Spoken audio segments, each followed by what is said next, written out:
My name is Sera Lawrence. I've never considered myself someone special. I'm just a woman who isn't gentle, isn't soft-spoken, and doesn't compromise easily. I don't speak in hushed tones. I don't smile when I'm not happy, and I never accept betrayal. I believe life must be lived with responsibility for oneself, for family, and even for the smallest details of life.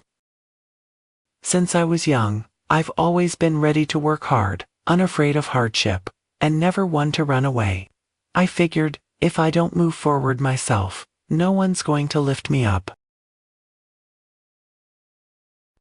My life took a sharp turn the day I discovered my husband was cheating on me. I didn't need any more reasons. No lengthy apologies. I divorced him immediately. Dear Lord, please take him out of my life. That's what I whispered that night, as I packed away the old memories and shut the door on a marriage that had long rotted. I once had a complete family, 2 children, a husband, and a little house filled with laughter. My ex-husband asked if I ever regretted it. Why couldn't I forgive him just once? But I didn't want that kind of fake happiness. He accused me of being selfish, of not thinking of others. Said he cheated because of my stubborn personality, that I was too headstrong, unwilling to yield. Yes, that's who I am. I never stopped my children from contacting their father. If they still needed him, I respected that. But as for me, never again. Once betrayed, forever a stranger. I threw myself into work even harder, not out of ambition, but out of fear. Fear my children would lack what they needed. Fear they'd be hurt. I tried to protect them fiercely. I never allowed myself to fall, because if I broke down, who would stand up for my children? I wanted the best for them, and I wanted them to aim for that too. I remember once, my youngest daughter wanted to apply for an arts program. I was completely against it. I told her, "Art won't feed you, stop dreaming." We fought fiercely. Days passed without a single word between us. It broke my heart, partly because she didn't understand our family's situation, partly because I couldn't afford to give her the freedom she longed for. I didn't think I was wrong, and I was already used to living this way, not easily giving in. Eventually, she gave in.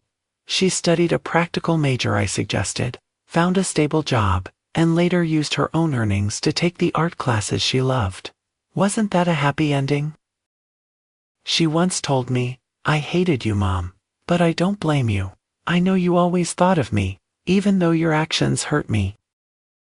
My little girl, she one day understand, out there in the real world, no one is obligated to love and protect her forever.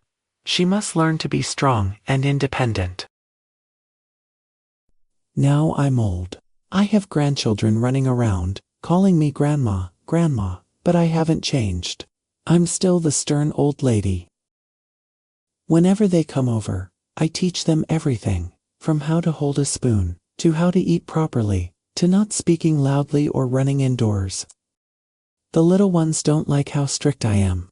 They don't cling to me or ask for treats like they do with other, gentler grandmas. But they come to me when they're in trouble, when they need real help. And I teach them I've always believed life needed responsibility, from schoolwork, to chores, to how they treat others.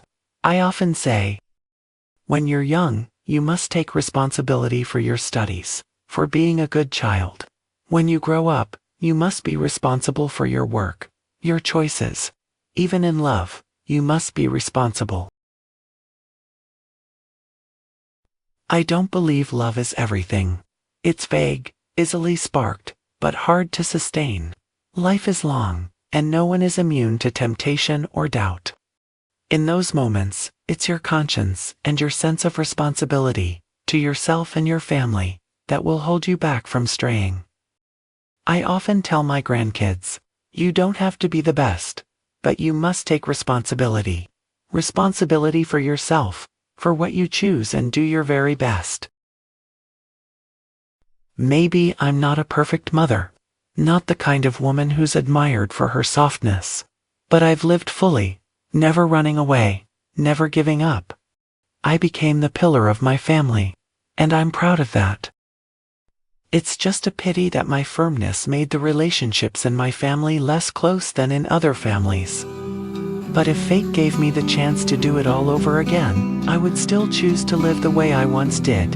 Those regrets don't matter as much as the fact that my children and I got to keep going.